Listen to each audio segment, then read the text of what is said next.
Listo, buenas noches. Vamos a transmitir el día de hoy. Estamos desde Clínica Psicoanalítica y el día de hoy vamos a tener una charla. Vamos a continuar, es la segunda charla del ciclo que tenemos programado y que esta charla está en torno a el libro Psicoanálisis y el mundo del cine y la TV. Es el libro coordinado por Francisco Saavedra, quien estuvo con nosotros para abrirle el ciclo de charlas. Y el día de hoy nos acompaña Karen Mustri, quien colabora en este libro con un texto muy, muy, muy interesante que habla sobre la monstruosidad, ¿no? Y lo femenino. Evidentemente, pues digo, es importantísimo que tú nos aportes este tema al libro. Tú lo titulaste Mujer o Abominación, la figura femenina en el cine de terror. Y Karen aborda dos películas, la película de Carrie del 76, Correcto. la tengo digo, la revisité y me encontré con sorpresas. Y la otra película que a pesar de que es una película de cine de culto, realmente no la había visto y me gustó muchísimo, no solo porque aparecen o sea, grandes estrellas como esta francesa Catherine Deneuve y aparece evidentemente David Bowie, ¿no? No solo por eso, la película es increíble porque en efecto toca el tema de lo femenino y además también, bueno, a mí me movió el tema también de la edad, del cuerpo en que envejece, ¿no? Bueno, no me voy a adelantar porque en realidad te quiero hacer esas preguntas al respecto de esto que voy mencionando, pero antes te presento para que sepan un poquito más de ti, Karen. Karen González Mustri es psicóloga y cursó la maestría en psicoterapia psicoanalítica en el Centro de Leya. Combina la práctica clínica, la docencia y la investigación, áreas desde las que explora las formas contemporáneas del sufrimiento psíquico, trabaja con niños, adolescentes y adultos, convencida de que la escucha puede abrir nuevos caminos para comprender la experiencia humana. Karen ha colaborado también con Clínica Psicoanalítica y evidentemente el día de hoy nos vamos a ocupar de una de sus publicaciones, que es la que mencioné. Y bueno, pues te cedo la palabra, Karen, iniciando a lo mejor que tú nos platiques un poco por qué esas películas, por qué el tema de lo femenino, un poquito qué te llamó. Perfecto, Magnolia. Pues de inicio, darles las gracias por abrir este espacio para platicarles un poquito del libro, de las películas, de mi artículo. Es un gusto volver a estar en este espacio. Y bueno, ya lo comentó Francisco, pero este libro es el segundo de una serie que se está armando con un montón de esfuerzo y dedicación de Francisco Itiare. Este es el segundo libro, el primero fue Psicoanálisis y el mundo virtual, y de ahí pues nos propone Francisco hacer una secuela, ¿no? Que no tenga nada que ver con el libro anterior, pero sí tratando de encadenar el cine y el mundo del cine y la televisión. Eh, pues yo he tenido un gran interés, yo creo que hasta antes de mi formación psicoanalítica, incluso sobre las cuestiones de lo femenino, ¿no? Y cuando uno empieza a estudiar psicoanálisis y vemos las teorías clásicas, también empieza a aparecer como una pregunta sobre la feminidad, sobre la mujer. Hace algún tiempo, justo en este espacio de clínica psicoanalítica, con el doctor César, platicamos si Freud era un feminista o no. Son preguntas que me atraviesan desde hace algún tiempo y justo cuando viene esta propuesta del libro, siempre es como, bueno, ¿de qué se escribe, no? Si el mundo del psicoanálisis es tan vasto y hay gente tan brillante, ¿qué se puede aportar ahora, no? Y una de las cosas que a mí me llama la atención es como este repudio que a veces aparece, eh, a lo mejor mal leído, sobre lo femenino y la mujer a veces en la obra de Freud, ¿no? Como esta mujer castrada, como estas cuestiones de inferioridad, la mujer que desea el pene. Entonces, cuando viene la propuesta, yo digo, voy a escribir sobre la mujer, pero a ver, ahora sí vamos a darle lugar de monstruo, ¿no? Vamos a hablar de estas películas donde aparecen vampiresas, Carrie, que es una película hermosa desde el principio para hablar de la feminidad, y también como de las brujas, de lo sangriento, como estos personajes femeninos tienen toda la licencia de hacer todo lo que quieran en las películas, cuando en la sociedad o en la vida cotidiana hay mucho margen, mucho encuadre.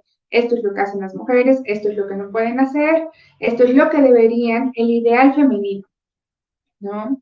Que cada vez es mucho más eh, abierto y contemporáneo, más progresista, afortunadamente, pero sí con estos matices de delimitar lo que una mujer puede o no puede hacer y cómo a veces una figura anula a la otra. ¿A qué me refiero? Esto un poco, a veces la figura de la madre como que eclipsa la figura de la mujer. O estas divisiones que también nos habla Freud entre la mujer que genera deseo y la mujer que genera ternura, ¿no? Entonces también una cuestión que a mí me llama mucho la atención es como esto de lo sangriento, lo que causa repudio, lo que puede ser muy impactante, lo que es mejor no decir, que también es uno de los principios del psicoanálisis, ¿no? La represión. Eh, una de las cosas que me gusta mucho y resalto cuando hablo con los alumnos es remarcar que para Freud generó un nuevo saber, una nueva teoría del saber, prácticamente guardando silencio, ¿no? Dejando que las pacientes hablaran de sus malestares, de sus sueños, de sus incomodidades, de qué les dolía, qué se les paralizaba. Entonces, a partir de que un hombre hegemónico, cisgénero, burgués, decide guardar silencio y escuchar a las mujeres de su época, es que se puede fundar la teoría de la histeria, ¿no? Y entonces, cuando nosotros empezamos a hablar de lo femenino, es necesario volver a esos principios para poder entender todo este desarrollo. Freud habló de la maternidad, habló de las angustias y también tuvo la humildad de decir, hasta acá ya no sé, ¿no? Hasta acá para mí la mujer me parece un continente oscuro, un continente negro, y no se refería ni a la geografía ni a la biología, ¿no? Sino a lo inexplorado que era el campo de lo femenino. Y lo hace ver en varios artículos, como en Los legos pueden ejercer el psicoanálisis, donde dice que es muy curioso cómo tenemos tanto conocimiento de la vida anímica y sexual del varón, pero no de la niña, ¿no? Que aparte muchas veces se refiere a la vida de la niña, haciendo referencia a estos inicios fundantes de la sexualidad infantil, ¿no? También tiene grandes momentos de avanzar y retroceder y decir, ok, parecía que el desarrollo infantil es parecido, pero parece que no tanto, ¿no? Hay que hacer diferencias entre el varón y la niña. Entonces, a partir de ahí yo empiezo a pensar, si bien mi formación ha sido con autores contemporáneos como clásicos, un autor que me gusta mucho es Freud, es, no puedo dejarlo Claro. y no tengo por qué. Habla como de estas cuestiones, ¿no? Desde el inicio de su obra, desde que estamos en 1892, ahí con estudios sobre la histeria, hasta los finales. Sí, totalmente. Y además, esto que dices, perdón que te interrumpa, Karen, pero, o sea, claro, o sea, de pronto como que lo leemos desde nuestra época y le exigimos mucho a Freud, ¿no? O sea, es Un decir, montón. necesitamos que responda como lo esperaríamos en nuestra actualidad, ¿no? Pero es sorprendente, o sea, si nos ubicamos en el contexto en el que estaba, sorprendente lo que dijiste, ¿no? O sea, él dio escucha a lo femenino, ¿no?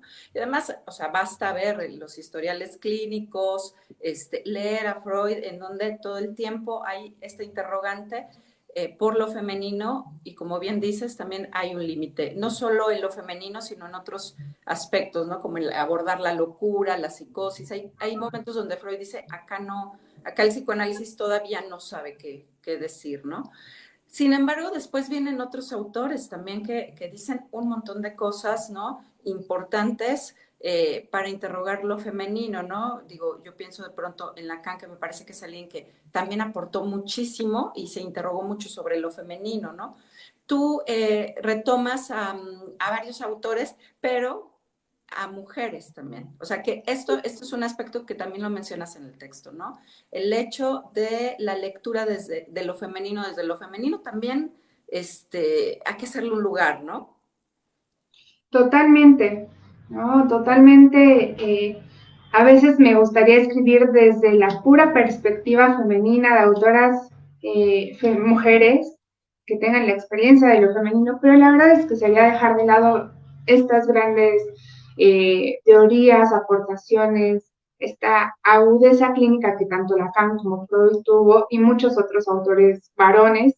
Pero sí, retomo, por ejemplo, a Ana María Fernández, que es una autora contemporánea argentina que habla también mucho desde la postura de escribir en dictadura, de cómo fue para ellos en Argentina escribir, ser mujer o ser psicoanalista.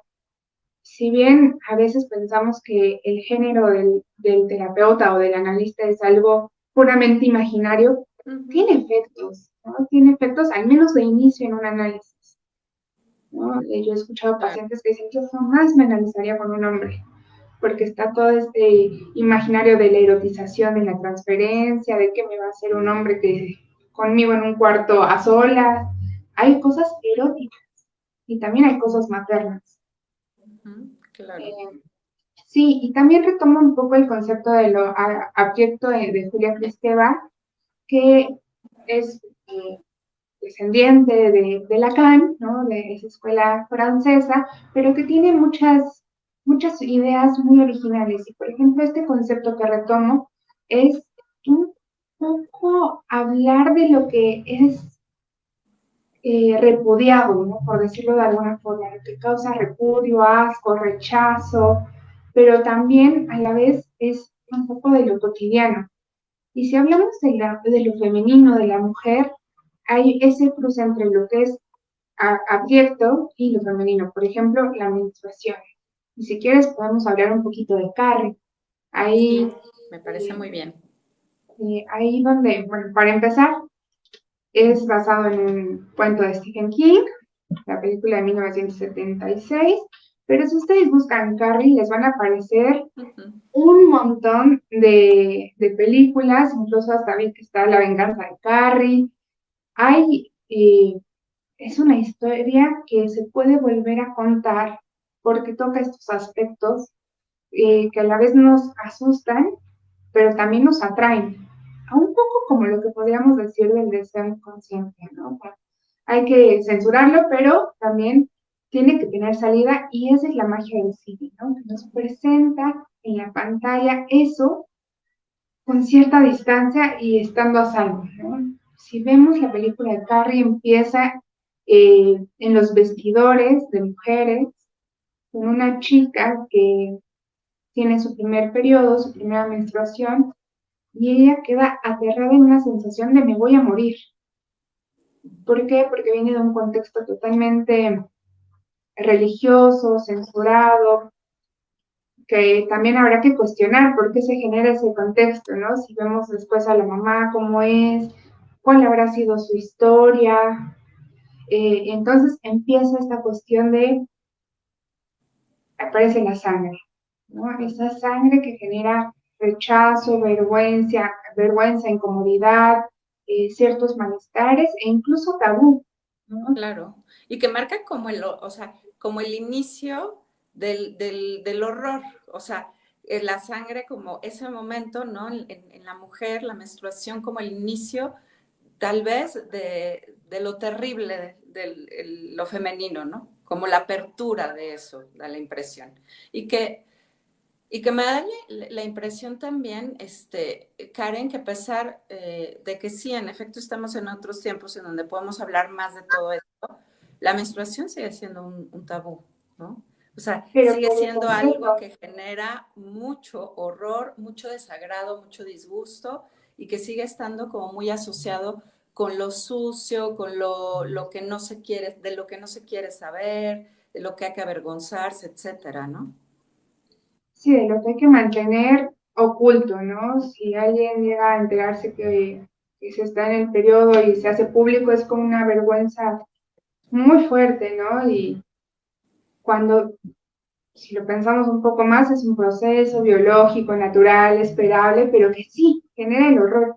Yo he escuchado de mis pacientes que me cuentan que la abuelita, la mamá le dijo, bueno, pues ya te llegó la hora, ¿no? Ahora sí a sufrir, porque justamente es este inicio de una serie de procesos que si bien son normales o naturales, generan malestar, ¿no? ¿Cuál es la consecuencia inmediata de poder de tener el periodo, de tener menstruaciones? El embarazo, ¿no? Que también es una fase que genera horror, genera fantasías de intrusión, ¿no? Estos lados B de los procesos biológicos, ¿no? Si bien en el cotidiano cada vez se habla más de que el embarazo no es toda felicidad, bueno, también genera horror, ¿no?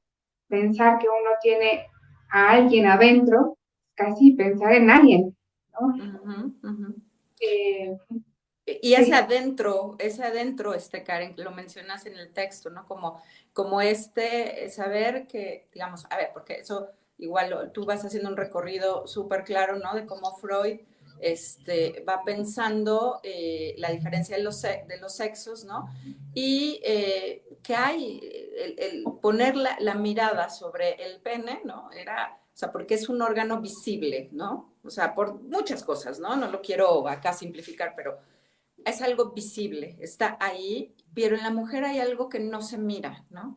El porque está dentro. adentro, exacto, lo que no se ve, lo que no se sabe, lo que oculta, lo oscuro, como esta impresión de pronto de que hay algo muy enigmático en la mujer, en el cuerpo de la mujer, ¿no? Pero además que asusta. Que asusta y genera como cierta expectativa de el enigma, ¿no? ¿Qué nos va a salir? ¿Qué va a pasar? ¿No? Otras teorías tienen a la vagina dentada, ¿no? Como mejor en casarte porque ahí no sales vivo.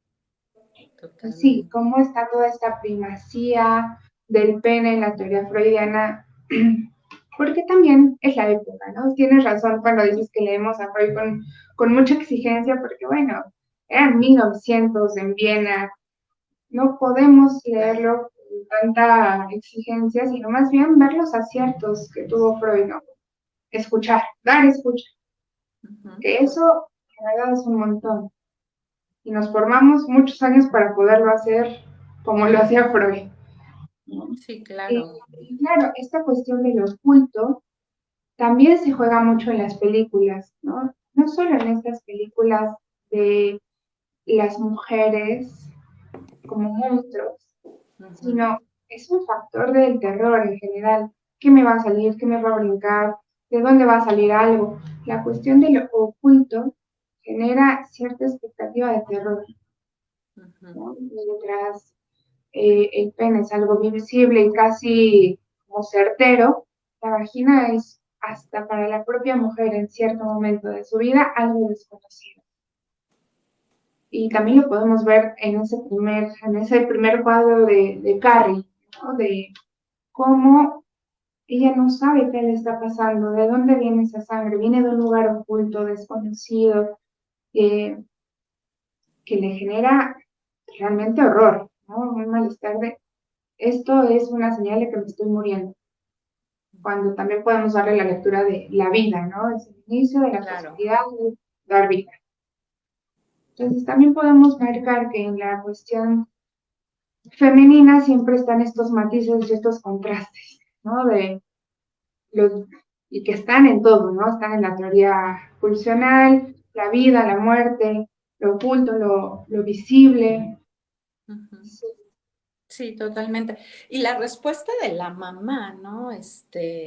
Tan violenta que es otra, digamos, son personajes que muestran, digamos, formas, ¿no? Estereotipos, formas femeninas, ¿no? Una madre completamente reprimida, ¿no? Que ejerce una violencia tremenda, ¿no?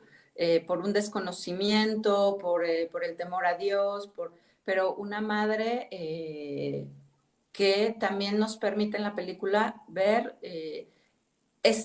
digamos, son como dos tiempos, así lo veo de pronto, como dos momentos, ¿no? Una joven que se inicia en la adolescencia, ¿no? Que se apertura una etapa, y una madre que está al término, ¿no? Podríamos pensar, digo, esta es una lectura mía, evidentemente, ¿no? Pero que está en la menopausia y que me hace pensar también en esta otra mujer, ¿no? Veía hace poco un documental en donde la carga primero de entrar, ¿no? La sangre, la menstruación, y después cuando desaparece, viene nuevamente una necesidad de resignificación del cuerpo y otra vez de volver a pensar como lo femenino, ¿no? Veo esas dos mujeres en la película de alguna manera, ¿no? y que las dos son un poco tabú, ¿no? Uh -huh. Hablar de la perimenopausa, de la menopausa, también es algo que se mantiene oculto, que causa vergüenza, que si no se está hablando en un círculo que se comparte ese momento vital, como que no se habla en otros lugares, ¿no? Exacto. Y que también genera como cierta, sí, como cierto bochorno, ¿no? Como, híjole, ya se me acabó esta vida reproductiva y Sí, resignificar este papel de mujer, ¿no? Si ya no sirvo para, entre comillas, ¿no? Si ya no sirvo para ser madre, entonces, ¿qué soy? ¿No? claro, pero esto que dices es literal, es otra vez el horror. Es que es curiosísimo porque esto lo pensé en un momento que decías, bueno, hay algo del horror al inicio de la menstruación. Y yo decía, qué curioso, ¿no? Porque puede significar vida y muchas veces significado como una, sí, como una cárcel, ¿no? El cuerpo como cárcel, diría Simón de Beauvoir cuando hablaba de la maternidad y de todos estos procesos. De pronto el cuerpo puede vivirse como una cárcel, ¿no? Como atarse a un ciclo al cual la mujer lo atraviesa, ¿no? No hay otra manera. Eh, y se ve más así, ¿no? Como ya, llegó ese momento, ni modo, ¿no? Y luego al término hay como sufrimiento por perderlo, o sea, que de pronto hay como un discurso, no es que exista el sufrimiento, claro, sino que hay un discurso, ¿no? De ya no tienes periodo, es terrible, o sea, nuevamente como horror ahora de perderlo, pero que en general tiene que ver con esta idea del cuerpo femenino como tan enigmático, ¿no? Y lleno, repleto de situaciones que pueden producir ese horror del que hablabas, ¿no, Karen? Claro, y bueno, ahora que lo mencionas, yo me quedo pensando, apenas colaboré con una ginecóloga y ese es su tema, ¿no? La perimenopausia y las pacientes viven la pérdida de la menstruación como un duelo, es un duelo, ¿no? Es que Claro, significa resignificar la identidad femenina, ¿no? Si al inicio de la menstruación sucede, creo que, como dices, una cárcel cíclica, ¿no? Cada periodo es un momento de pérdida y de resignificación, ¿no? La maternidad, cuando los hijos crecen, cuando se van, si no hay hijos también, ¿no? Toda claro. esta cuestión que ahora se juega de las diversas decisiones de las maternidades o de las no maternidades. Ujú. Sí, justo, y que de pronto, o sea, viene esta otra cuestión que tú también tocas en tu texto y que a lo mejor puede ir abriendo para platicar del ansia, de la otra película, ¿no? Que hablas como estas mujeres que cuando se permiten, digo, de pronto pensando, retomando el tema como de la menopausia, ¿no? Las mujeres que dicen, ya, se acabó, por fin la sexualidad puede tener evadir, escabullirse de esos ciclos que pueden ser engorrosos, ¿no? Y que viene la oportunidad de vivir de otra manera la sexualidad, a lo mejor con mayor libertad, no sé, o sea, son discursos también, no digo que solo como ir tocando estos discursos de antes, de ahora y cómo se van entretejiendo, ¿no? Pero que de pronto también eso, el hecho de la mujer que goza, ¿no? Para ir metiendo ahí algunos términos interesantes, ¿no? La mujer que goza de ese cuerpo puede ser castigada de alguna manera, ¿no? Que parece un poco, sigo pensando en Carrie, ¿no? Que si bien no alcanza a gozar, a explorar su cuerpo, porque la mamá lo reprime y lo censura y lo limita, desde antes está como este castigo, ¿no? Vete al closet a rezar. Te vino la menstruación porque deseaste, ¿no? Esto es un castigo, ¿no? Entonces sí, como que la cuestión de el cuerpo femenino que goza viene seguido de un destino fatal, ¿no? El destino de el castigo, del repudio, del señalamiento, como de hasta un poco la humillación pública, pienso en Carrie, ¿no? Que la siguen humillando públicamente y también tiene un desenlace terrible, Sí, horrible. ¿no? Uh-huh. Y la otra película, a mí el tema de los vampiros me gusta mucho, pero una de las cosas centrales es que vuelve a aparecer la sangre, ¿no? Si en Carrie estamos hablando de esa sangre menstrual que inaugura este ciclo, en The Hunger vemos que es una mujer preocupada e interesada por encontrar una cura, ¿no? Para el envejecimiento, que también es uno de los temas femeninos que toca lo que decíamos del final de el inicio de la menopausia, ¿no? Cómo mantener este imaginario de la juventud eterna, de ser deseado, que también es algo que se está jugando muchísimo en el terror contemporáneo, ¿no? En el terror de ahora. Por ejemplo, no hablé de la sustancia en el artículo, pero podríamos hablar sin ningún problema de esa Claro. película también, ¿no? Del deseo de la juventud eterna, porque es lo único que puede mantener vigente a una mujer, ¿no? La imagen deseada e idílica de la juventud, ¿no? Qué Y la fuerte, sangre muy fuerte, es ¿no? O sea, terrible. sí, o sea, y que hoy día, digo, es más que vigente, ¿no? O sea, me parece que es un tema que toca hablarlo más, sí, porque nosotros estamos, digo, ya estamos en otro momento, podemos hacer estas lecturas, pero es cierto que en la adolescencia los adolescentes se ven atravesados completamente por este discurso que impone, sí, que se impone como la juventud por encima de todo, ¿no? La juventud y ciertas formas de los cuerpos. Entonces, digo, el tema del envejecimiento no llega, la preocupación por el envejecimiento llega mucho más pronto, me parece, ¿no?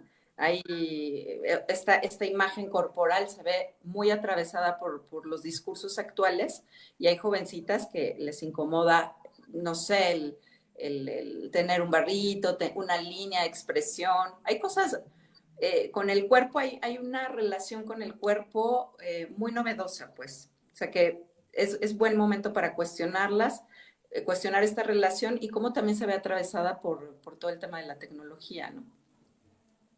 Bueno, y si hablamos del tema de la tecnología, podemos pensar cómo esto también deforma y transforma la imagen de los adolescentes, ¿no? Te ponen un filtro con el que te quita cualquier relieve, cualquier imperfección, cualquier marca.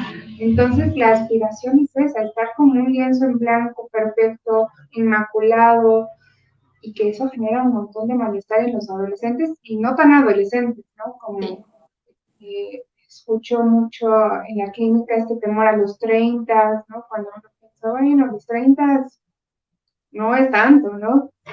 Es el inicio de otra etapa, pero no estamos hablando de que seamos personas de 80 años que ya no tienen, y aún así los 80, ¿no? Pero Claro, sí, cómo se transforma hasta el paso del tiempo y que esto también es algo que atraviesa toda la imagen femenina, ¿no? La corta distancia entre ser niña y ser mujer, ¿no?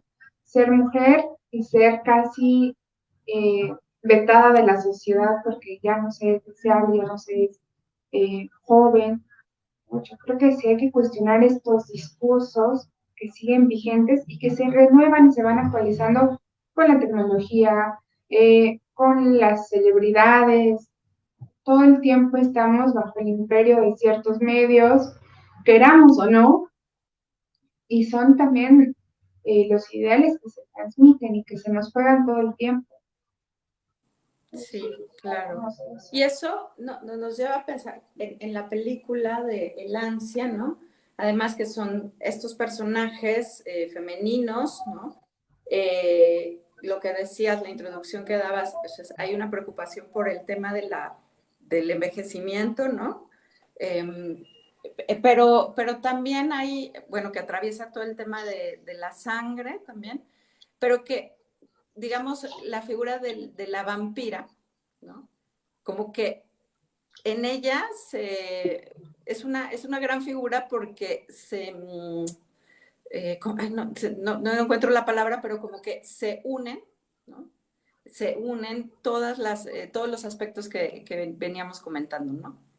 Todos los aspectos, el temor, el horror, la belleza, la sexualidad, el deseo, o sea, todo en esas dos figuras. Por eso me parece que es una película tremendamente interesante de analizarse, ¿no? Sí, y que aparte en esa figura vampiresa, vampírica, está autorizado, ¿no? Está autorizado la sexualidad, la sangre, el deseo, el placer, la vida, la muerte, ¿no? La vida eterna. ¿Por qué? Porque pareciera que es la mujer también idílica, pero que no es mujer. Es un monstruo, ¿no? Es una figura de horror. Ahí sí se puede autorizar ser todo esto. Claro. Como que se pueden transgredir estas cosas del tabú, del castigo, de la culpa, ¿no? Porque muchas veces también la sexualidad femenina, también masculina, vienen acompañados de culpa, Uh-huh. ¿no? Y en la vampiresa se puede transgredir sin sin la culpa humana, ¿no? Claro. Uh-huh. Entonces, en esos personajes, por ejemplo, sí, vuelvo a Carrie, ¿no? Porque es una Uh-huh. película que tiene un montón de cosas. Puede ocupar estos poderes telepáticos, puede incendiar, porque deja de ser esta chiquilla inocente de preparatoria para convertirse a mí en un monstruo, ¿no? Y no monstruo porque sea algo peyorativo o malo, ¿no? Sino porque ya no tiene la cualidad de lo humano. Cuando Uh-huh. se reduce la capacidad de humano, ya podemos hablar de está autorizado para hacer todo esto. Y eso, ahorita que dices eso, Karen, justo, o sea, tú lo que planteas ahí en el texto y que tiene que ver con Cristeva y con Lacan, me resuena, es, tú dices algo sobre el exceso, lo puedes comentar, o sea, tú dices lo que hay acá, o sea, haces ahí una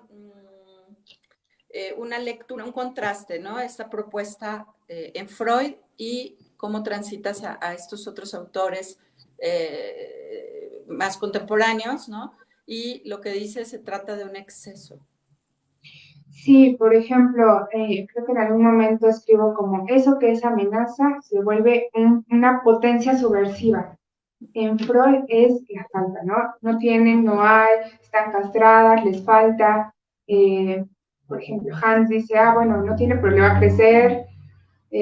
Como siempre hablando de no hay en la mujer. Uh-huh. El que tiene es el hombre, es el varón. Entonces, cuando transitamos estos otros autores, hablamos, bueno, se ha tratado así porque hay potencia, hay un desborde, puede haber un desborde de pasiones, puede haber un desborde de la corporalidad, ¿no? Si pensamos en el parto, también es algo que desborda una nueva vida, que es algo violento, pero que se transforma en algo más. Entonces, en vez de pensar desde la castración muy clásica freudiana o de la niña castrada, estamos hablando del exceso. En la mujer lo que hay es de más, ¿no? Hay un potencial vital pasional, ¿no? Que podríamos pensar que por eso aterra tanto, ¿no? Es como mejor vamos a censurar, vamos a reprimir, vamos a mantener oculto, porque en cuanto la mujer puede, es exceso. Y tampoco lo digo como si fuera algo malo, ¿no? Sino como una potencia a hacer, hacer y hacer. Claro. Sí, ese plus, ese algo más, ¿no? Que va más allá de este goce fálico freudiano, ¿no? No solo puede haber goce fálico, sino hay algo más. O sea, se puede gozar de algo más siempre, ¿no? Sí, sí, claro, y si lo pensamos es como la mujer también puede gozar incluso más, ¿no? Y eso puede ser como también un poco como terrorífico para los hombres. Ahí se vuelve como esta cuestión de lo mítico, de estas figuras majestuosas, la vampiresa, por ahí cito un poco el texto de Freud de La cabeza de Medusa, ¿no? Que ahí podemos ver cómo hay exceso, ¿no? Mejor cortar la cabeza porque si no nos vuelve piedra, ¿no? Tiene una potencialidad. Y lo que aterra, es lo que aterra de pronto parece, ¿no? Con estas figuras, la medusa, las brujas, ¿no? La figura Las de la brujas, bruja, es que tiene, o sea, el hecho de que una mujer en esas figuras, pero más allá de esas figuras, que una mujer sepa sobre su cuerpo, que tenga un saber sobre su cuerpo, y es un saber que va más allá del saber del funcionamiento anatómico, no, sino un saber sobre su cuerpo, parece que es muy amenazante también. ¿No? claro, si pensamos un poco en esta figura mítica de las brujas, son las alquimistas, las que saben los remedios, saben curar, saben por qué duele algo, saben quitar enfermedades. Este saber fue condenado mucho tiempo, ¿no? Como de, ¿por qué saben de más, ¿no? Ahí está el exceso, ¿por qué saben otras cosas? Exacto. Y Sí, eso se convierte en potencialidad. claro, claro.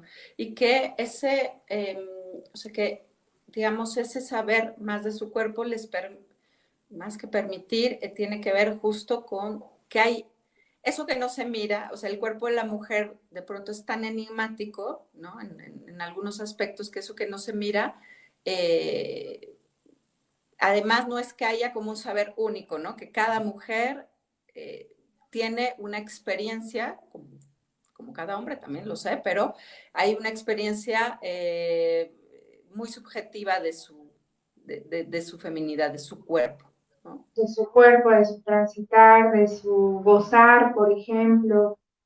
Entonces, por ahí también en el libro hice una revisión un poquito histórica de la figura de la mujer a lo largo de ciertos autores y por ejemplo, los egipcios pensaban que el útero se movía, ¿no? Entonces, también generaba como cierto misterio y ganas de controlarlo, ¿no? Como que la mujer no se mueva o hay que ponerle inciensos o mejor que se case, ¿no? Como también una forma de control. Sí, totalmente. Hoy día, Karen, esto que vas diciendo, o sea, así como irlo traspolando a lo que miramos hoy día, así tú como, eh, ese recorrido me encantó, pero hoy día, así que elementos tú observas, así que suceden de este tipo, de este orden, así del orden como de una especie como de control del cuerpo, ¿no? Saber, como que el otro siempre sabe más de nuestro cuerpo. Y además, o sea, tiene efectos en la vida cotidiana, o sea, lo podemos ver en la vida cotidiana. A ver, no sé si un poco puede ir por ahí, pero por ejemplo he tenido varias pacientes con este síndrome metabólico de ovario poliquístico, Y, por ejemplo, yo las veo buscando mucho el saber médico, ¿no? Que me diga el doctor qué tengo, que me diga el doctor cómo se me quita, cómo... Y entonces hacen una travesía de médico, tratamiento con tratamiento, cuando también un poco en análisis vamos viendo a ver qué significa tener esta corporalidad, tener este deseo acotado a ciertos momentos o la falta de deseo sexual, ¿no? Como que también creo que hay cierto discurso médico que mantiene a las pacientes en un transitar por tratamientos médicos, farmacológicos, cuando un poco el análisis también posibilita el ir descubriendo ciertas verdades propias, ¿no? Claro, Que esa es la máxima del análisis, ¿no? Que encuentres una verdad sí, tuya, que no claro, venga de autor, que no venga del analista, sino el devenir de la verdad subjetiva. claro, exacto. Hacernos, apropiarnos de nuestro cuerpo, ¿no? O sea, cómo nos vamos apropiando del cuerpo como Y mujeres. cómo sigue sustentado un poquito a la cuestión del saber médico, Ujú. Sí, creo. Lo pensaba por ahí, o a lo mejor estos cuestionamientos sociales sobre las maternidades, sobre estar en pareja o no estar en pareja, ¿no? Como que cada vez se puede cuestionar más y se puede decidir más, pero siempre hay como una mirada ahí como vigilante, casi Foucaultiana de qué vas a hacer con tu cuerpo, cómo lo vas a disfrutar, cómo lo vas a gozar, ¿no? Entonces, eso. Esas preguntas que acabas de lanzar me parecen así como preguntas eje para pensar lo femenino en la actualidad, ¿no? ¿Cómo vas a gozar, ¿no? O sea, además, como pensada en la pregunta de fuera, ¿no? Como alguien más pregunta, ¿qué vas a hacer de ese cuerpo? ¿Cómo vas a gozar con ese cuerpo? Como que me parece que son preguntas que resuenan mucho en las mujeres en estos días, ¿no? Y regreso a lo que dices, el tema de la maternidad, porque en el texto, cuando abordas la película de Lancia, la vampira, ¿no? No puede ser madre. Eso es interesante, ¿no? sí, claro, porque deja este estatuto como de un poco de humana, pero también cuando uno no puede decidir, hay un deseo casi impuesto, ¿no? Si no puedo ser madre, quiero ser madre. ¿Cómo resignificar esa posición imposible, Ujú, ujú, ¿no? Y a veces también venimos escuchando pacientes que ese es el precepto de su vida, ¿no? Quiero casarme y quiero tener hijos, pero el contexto social, cultural, a veces ya no lo hace tan factible como hace 20 años, ¿no? Entonces, sí, la cuestión de la maternidad, la decisión, la imposibilidad, esta vampiresa que quiere ser madre, pero no puede. ujú. Entonces, Exacto. son cuestionamientos que, por un lado, están estas películas maravillosas que nos abren la puerta a pensar y a meter, se puede hacer análisis de cualquier película, ¿no? La que quieran. Pero estas, que aparte son clásicos del cine, como decíamos, películas de culto, pues nos invitan a pensar muchas posiciones femeninas, ¿no? La Ujú, maternidad, la no maternidad, eh, que pensaba también un poco, creo que no lo escribí, pero la cuestión de los abortos también llega mucho a la clínica, sigue siendo un tema de sangre, de tabú, de vergüenza, ¿no? Como de dolor que se vive a veces solamente en compañía del terapeuta. ujú. Exacto. Entonces son cosas que siguen ahí un poco ocultas, pero que suceden en el cotidiano. Sí, totalmente. Karen, digamos, tú abordas esas dos películas. ¿Qué, ¿Qué en el cine recientemente te ha hecho eco para seguir pensando en lo femenino? Ay, me encanta esta pregunta. No esperaba que me la hicieras, pero qué bueno. Por ejemplo, esta nueva película de Obsesión, no sé si ya la viste. No la quiero ver, todavía no la veo, pero Ay, he oído bueno, mucho al respecto. eh, pues has oído, ¿no? Sabes la Sí, premisa, un sí, sí. poquito de este deseo que se hace desde una postura de un hombre de que me ame más que nada en el mundo, ¿no? La voluntad de la mujer, ¿no? Como a veces pareciera que la mujer termina alienada en una relación. Y podemos hablar de alienaciones a alienaciones, ¿no? Las mujeres que no pueden salir de relaciones violentas o tóxicas, como llaman cotidianamente, por cuestiones de dependencia, dependencia emocional, económica, y también cómo este personaje femenino se vuelve un estereotipo de la novia que quería este sujeto, pero termina siendo una cosa como exagerada, brutal, ¿no? Como de verdad sin voluntad, termina así, sin voluntad a, hacia no, como de me voy a quedar aquí esperándote hasta que regreses. Y ya Qué cuando la fuerte, veas, qué fuerte. tienes Está esa suerte. buenísima. O sea, nos puede dar para mucho. Porque además, Uy, ya, dijiste algo importante, el tema de la voluntad y el tema de los lazos amorosos en la actualidad, como lo tóxico, lo que hablamos como tóxico, ¿no? Que se escucha por todos lados. Está buenísima. Ok, esa. Te- tú recuerdas, ahorita me hizo pensar, Karen, en una película que a mí me marcó mucho, igual para pensar lo femenino. No es reciente, pero ahorita lo recordé. No sé si, ¿qué tiene que ver con el lazo amoroso y todo lo que, pues, lo complejo el lazo del vínculo amoroso, ¿no? Vírgenes Suicidas. no la he visto. Uf, tienes que verla. No la he visto, de verdad que tengo muchas ganas de verla. Sé que no es reciente, es de esta directora De Coppola. Sofía Sofía, Coppola. Sofía Ajá, Coppola. sí, No la he buenísimo. visto. Y que también tiene que ver habla, o sea, ahorita lo pensé, digo, para quienes nos vean,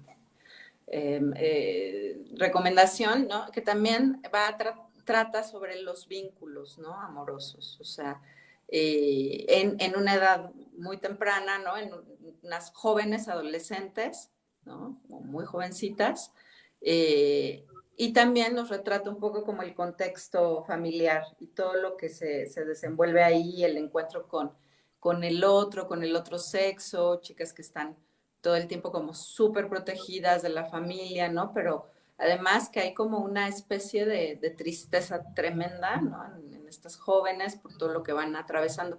Buenísima también, ¿no? Entonces, ok, Obsesión la tenemos que ver entonces. Sí, creo que ya está en plataformas, no sé en cuál, pero debe de, se escucha que ya iba a estar, pero además habla como de la voluntad, pero de cómo a veces las mujeres son objeto, objeto de consumo, ¿no? Esta mujer en la que cae el deseo del otro, del, pues sí, del personaje, un Ujú. poco solo lacaniano, eh, pero sí, cómo se vuelve un objeto de consumo, cómo hay que anular al otro para poderlo tener y consumirlo. Ya no nos importa si quiere, si no quiere, si está consentido, si no. Eh, Creo que hace muchas críticas a varios aspectos de las relaciones de pareja y yo creo que es una gran película de terror, ¿no? Y Súper. también te diría un poco, a ver, ¿cuál otra? También salió más o menos al mismo tiempo Backrooms, como de estos espacios liminales. No Ujú. sé si me gusta Ese- tanto, no aborda lo femenino, es interesante, pero por ejemplo, estas cuestiones, la hermanastra fea, no sé si esa sí la, la vi, y o me también fuerte. habla como de esta exigencia corporal, a la belleza, a la juventud. Hay que hacerse unas mutilaciones tremendas para ser deseada, ¿no? Ahí les va un spoiler del gusano en la panza, Sí, véanla. Es como el precio que se paga por ser esta mujer idílica, idealizada.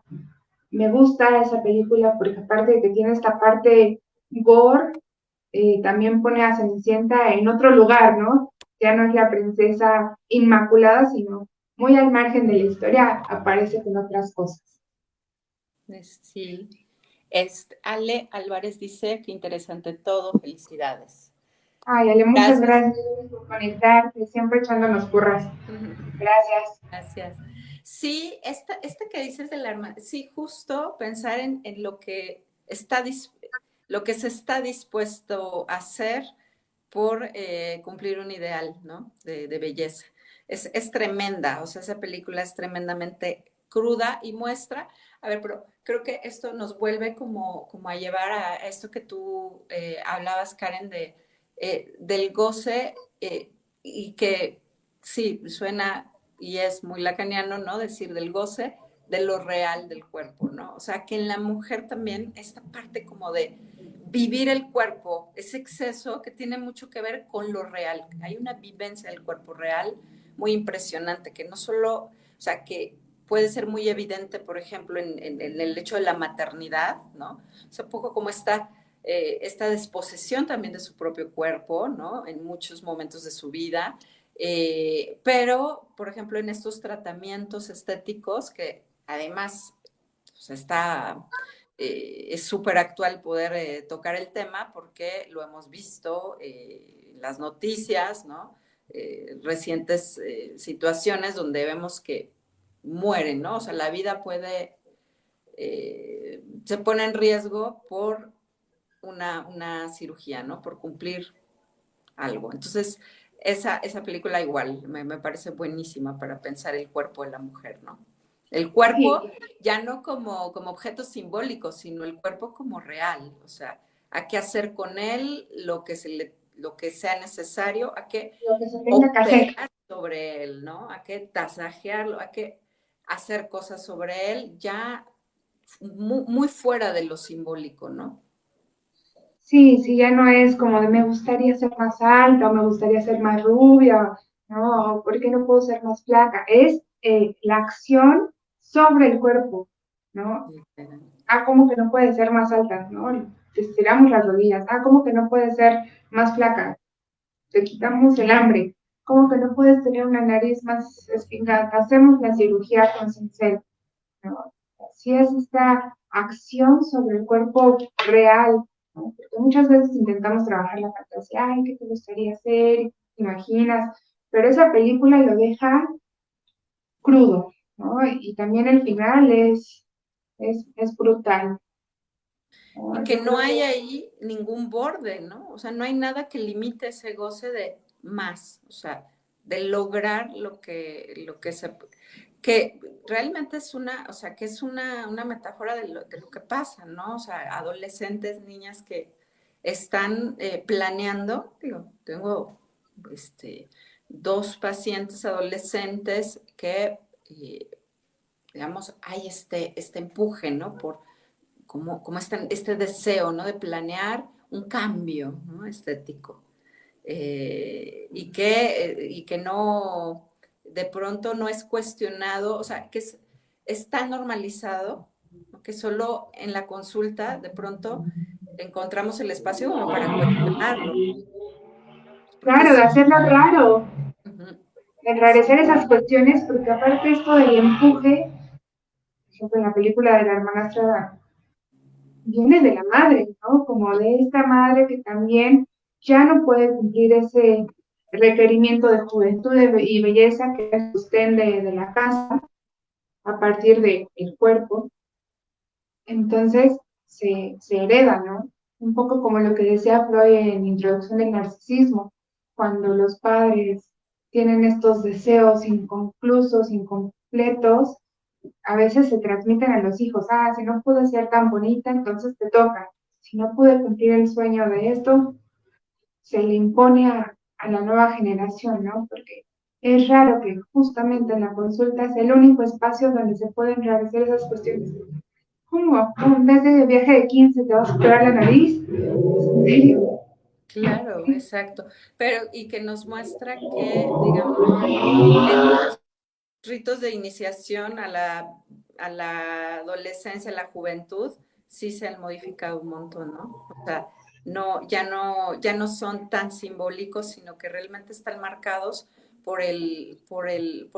por la imagen, por lo imaginario y por el trabajo y por la operación, ¿no?, que se hace sobre el cuerpo mismo para entrar a la vida adulta, ¿no? En la vida en las mujeres en particular, ¿no? O sea, esto que dicen los 15 años ya no es ni la fiesta, ni el vestido, sino es la posibilidad de obtener una cirugía, literal, ¿no? Sí, cada vez salen más noticias, las que no saldrán, de adolescentes que terminan sin vida en un quirófano. Sí, Es alarmante. Y cómo está este imperio de lo real, ¿no? Cómo se hay que actuar en el cuerpo. sí. No, sí, Donde el cuerpo ya no, o sea, parece como el cuerpo ya no siendo cuerpo, sino realmente un tratamiento de la carne, ¿no? sí, sí, totalmente.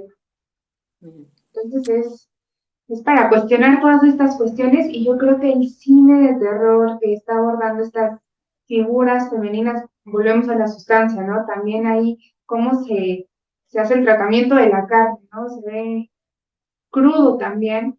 Yo creo que también que salgan estas películas tan contemporáneas con estos discursos, es un poco la crítica a esta sociedad que cambia estos rituales, estos ritos de iniciación simbólicos a tan concretos. Exacto, súper. Bueno, Karen, me gustaría que empezáramos a hacer el cierre, que tú nos puedas decir algo más sobre el libro, dónde lo encontramos, no sé, dinos algo para que sepan dónde pueden ir a comprar el libro y hacer el cierre, ¿te parece? Perfecto. Bueno, este es el libro de psicoanálisis y el mundo del cine y la TV. La verdad es que algo que me encanta de este libro y de las colaboraciones que hemos hecho todos los autores es que no es un psicoanálisis inentendible, ¿no? No es como el psicoanálisis que es para los doctores, postdoctores del postdoctorado, sino que es un libro bastante accesible. Yo Totalmente. creo que alguien que no ha estudiado psicoanálisis puede entenderlo. No tienen que tener el posgrado en psicoterapia psicoanalítica, en psicoanálisis, para entrarle. Es aparte una cosa muy accesible porque yo creo que a muchos de nosotros nos gusta el cine, nos gustan las series, nos gusta la tele, y a veces nos clavamos con alguna película y no tenemos con quién platicarle, decir, esto me encantó, yo pensé esto de esta película, hay series, está Alien, me parece que Francisco estaba contando un poquito que está Her, Good Sí, Boy, a ver, Kings. Alien, Skins, entonces aborda problemáticas contemporáneas con un psicoanálisis accesible sin dejar de ser riguroso. Yo creo que eso es una difícil combinación que cuesta trabajo encontrar, un psicoanálisis que no pierde el rigor, pero que tampoco sea una cosa que no se lo pueda entender. Entonces yo les recomiendo que si les gusta el cine, si les gusta la tele, si les gustan las series, busquen el libro, lo pueden buscar conmigo, con Francisco, con cualquiera de los autores que van a estar aquí presentándose contigo, Magnolia. Todos podemos ayudarlos a conseguir su ejemplar y pues muy atentos para ver qué se puede ir también pensando a partir de estas charlas contigo que están súper interesantes. Totalmente. Sí, yo lo estoy disfrutando mucho y además, sabes, el ejercicio es padre, es divertido, o sea, el ver nuevamente algunas películas, otras que no conocía, pero además pensarlas desde otro lugar, eso realmente me está gustando, entonces sí, los invitamos a que lo hagan. Claro. El que sigue me parece que va a estar, aquí está sigue Guillermo, Fernando y Minerva Quirós, me parece, con el siguiente texto. Vamos a subir la información y todo, y pues sí, vamos a seguir platicando del libro, ¿vale? Y bueno, buenísimo. Como decías, también tenemos todos diferentes posturas, todos tenemos diferentes autores. Entonces eso también enriquece muchísimo. Se los recomiendo. Muchas gracias, Magnolia. Muchas gracias a ti, Karen, que tengas una excelente noche y pues muchas gracias. ¿vale? Muchas Estamos en gracias. Un comunicación. abrazo. Vale, chao.